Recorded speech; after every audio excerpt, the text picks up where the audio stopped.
This past week, two Green Bay Packers mainstays moved on to the next chapter of their careers, Clay Matthews to the Los Angeles Rams and Randall Cobb to the Dallas Cowboys.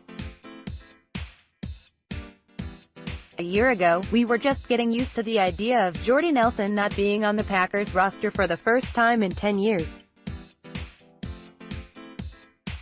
General Manager Brian Gutekunst has shown that he won't let nostalgia get in the way of keeping his roster fresh with younger talent. Note, Cobb's case is unique in that he's only 28 years old, but injuries have limited his production greatly over the past 2 seasons.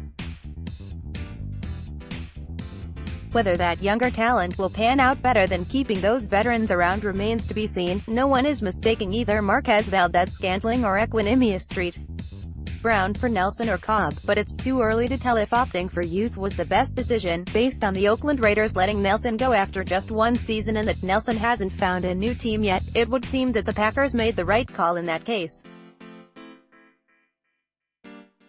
Green Bay added 2 young edge rushers early in free agency, and that all but spelled the end of Matthews' time with the team. As fans, we get attached to star players, and it's hard to watch them playing for another team, but we also have to hope the team is doing what's best to get them closer to a Super Bowl.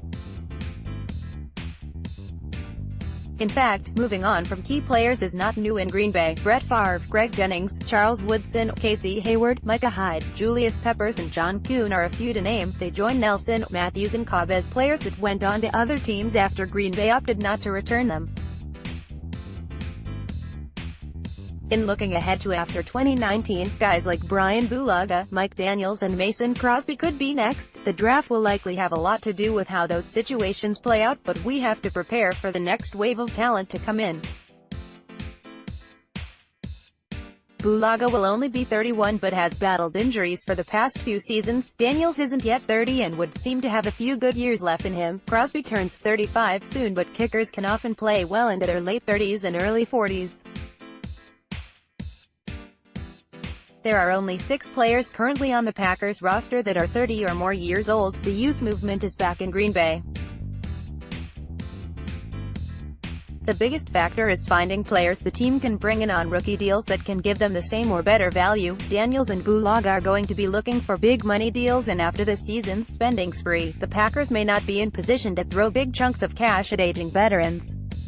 Faster, more athletic and versatile is still the way to keep your roster deep and effective. In that process, we'll probably be saying goodbye to some more longtime players soon.